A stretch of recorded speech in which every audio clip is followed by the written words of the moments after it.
Nah, jadi perkenalkan, nama saya Mikael Aditya Wahyu Bagaskara dari kelas 11 TP1 nomor absen 14. Jadi video ini adalah video proyek asesmen sumatif akhir semester dari mata pelajaran Sejarah dan Bahasa Jawa fase E kelas 11 semester 1 SMK Katolik Santo Mikael Surakarta. Semoga bermanfaat untuk kalian semua.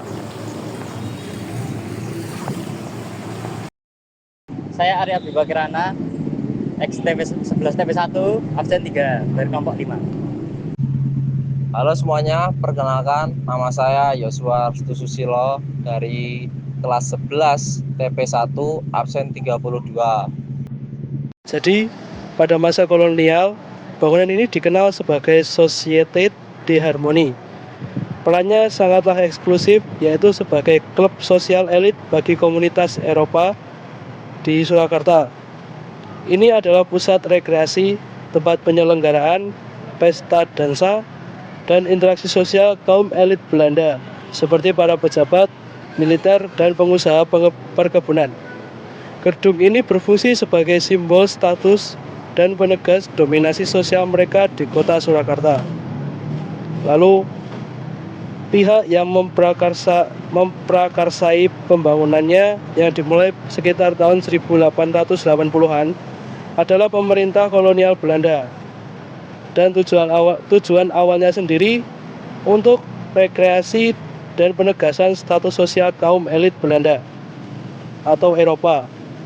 Dan gedung ini sengaja dirancang untuk menyediakan ruang eksklusif yang memisahkan gaya hidup mewah mereka dari kehidupan masyarakat pribumi.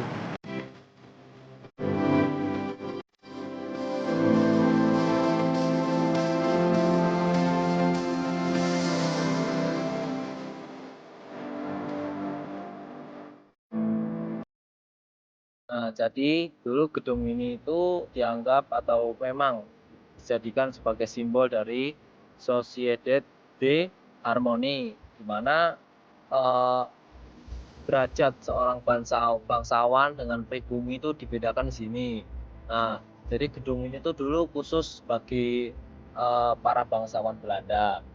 Lalu untuk dampak positifnya sekarang itu gedung ini tidak lagi dianggap murni sebagai peninggalan penjajahan di Indonesia, namun dijadikan sebagai monumen bersama di mana para masyarakat di sini itu berjuang bersama dan melawan para penjajah. Nah, jadi gedung ini menjadi saksi bisu atas perjuangan bangsa Indonesia dalam melawan penjajahan Belanda di wilayah ini.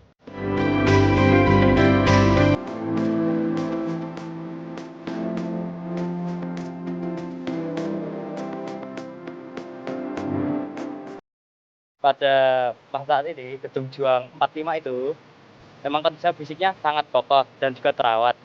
Bangunan ini setelah melalui proses revitalisasi yang sangat signifikan. Bangunan ini kembali menampakkan kemegahan asli Indo-Eropa. Struktur utama pilar-pilar besar dan fasad masih terjaga orientasinya, mengalihfungsikan menjadi ruang publik yang aktif dan museum yang informatif.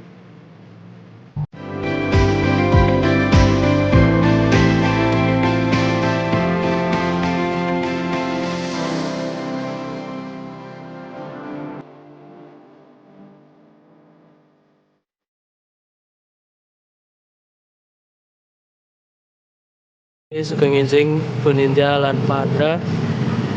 Saniki kula enten teng Gedung Juang 45. Niki Mas sinten nggih? Saya Mas Adam. Oh, Mas Adam. Enten wawancara nggih Mas? Oh iya. Nah, niki saking gedung niki apa enten dampak positif ing masyarakat sekitar. Gedung ini menjadi dampak positif sebagai masyarakat sekitar Pasar Kliwon ya Mas. Jadi salah satu tempat bersejarah di daerah sini yang mempunyai banyak cerita juga, terus manfaatnya bagi warga sekitar kan ada kunjungan dari luar kota Solo, orang wisata bisa datang ke sini juga. Jadi salah satunya meningkatkan perekonomian. Menurut Mas Adam ya, nopo enten dampak negatif ya saking Gedung Juang niki tinggi masyarakat sekitar ini gitu. Ya, sebenarnya untuk dampak negatif tidak ada, karena malah gedung ini banyak manfaatnya bagi warga Solo, karena salah satunya yang tempat yang cagar budaya, salah satu cagar budaya. Jadi tempat ini tempat yang bersejarah. Saka Gedung Juang niki, oke masyarakat ning sekarang ini saking sanes asal mesti baru negatif. Jadi untuk dari Gedung Juang ini sebenarnya tadi nggak ada dampak negatif sama sekali, malah ini sebagai dampak positif, banyak sejarahnya, banyak ceritanya dari gedung tersebut. Mantur suwun nggih Mas Adam. Sami-sami.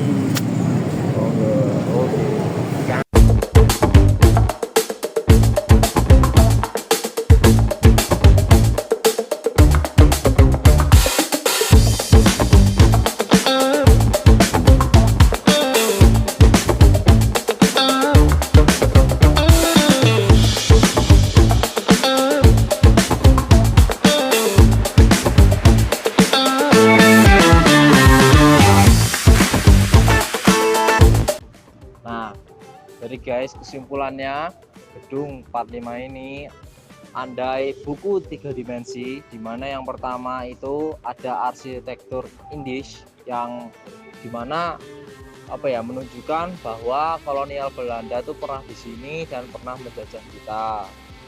Nah, lalu yang kedua itu sebagai wujud kesenjangan sosial pada zaman kolonial, dengan bukti bahwa dulu gedung ini hanya dipergunakan sebagai tempat untuk bersenang-senangnya para bangsawan. Lalu yang ketiga yaitu untuk menghormati perjuangan para pahlawan yang telah berjuang dan berhasil merebut Gedung Juang 45 ini. Nah, jadi lalu yang terakhir, alasan mengapa kita merawat dan menjaga Gedung Juang 45 ini. Nah, tugas kita dalam merawat dan menjaga keawetan Gedung Juang 45 ini bukan untuk meromantisasikan perjuangan pahlawan atau kolonial yang pernah menjajah kita. Namun itu adalah sikap dari kita menghargai perjuangan para pahlawan yang dahulu kala pernah berjuang dan menumpahkan darah demi memerdekakan Nusantara yang menjadi negara berdaulat Indonesia sekarang ini. Nah, segitu dari videonya. Semoga dapat menjadi bermanfaat, dan juga maaf jika ada salah kata atau kata-kata yang tidak pantas. Sekian, terima kasih.